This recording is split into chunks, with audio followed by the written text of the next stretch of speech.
Halo, jumpa kembali dalam pelajaran Bahasa Indonesia bersama Bu Lili.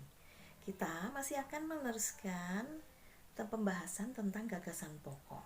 Nah, kali ini Bu Lili akan tambahkan dengan menentukan informasi penting.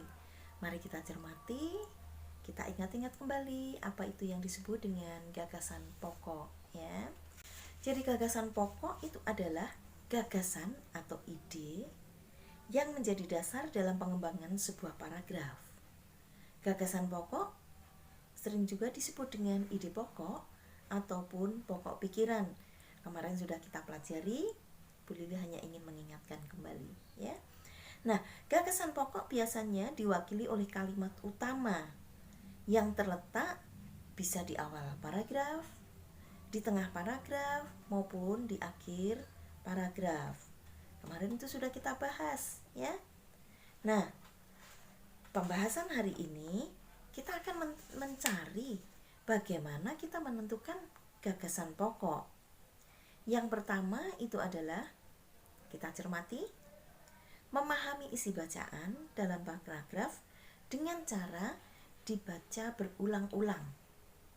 Kemudian yang kedua itu ada menentukan hal-hal yang menjadi permasalahan dalam paragraf tersebut. Nah, selain itu, tidak kalah pentingnya juga, kita harus menemukan kata kunci dalam setiap paragraf. Nah, ketika kita menemukan kata kunci, baru kita cari di dalam, artinya di dalam kamus. Tentu saja akan kita gunakan adalah Kamus Besar Bahasa Indonesia, di mana kamus ini kamus yang resmi digunakan oleh pemerintah. Bukan artinya terus kamus yang kecil-kecil itu tidak ada artinya, tidak, ya.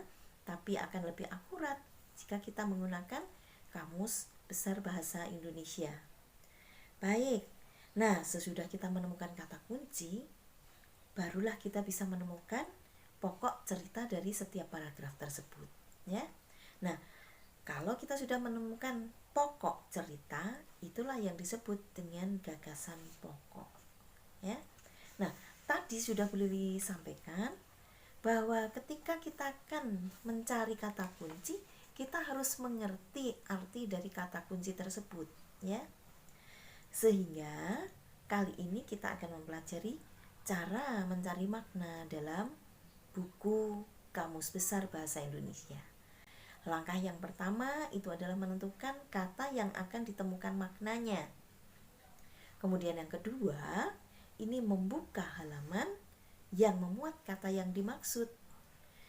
Bu Lili mengambil contoh di sini, misalnya kita akan mencari kata disiplin.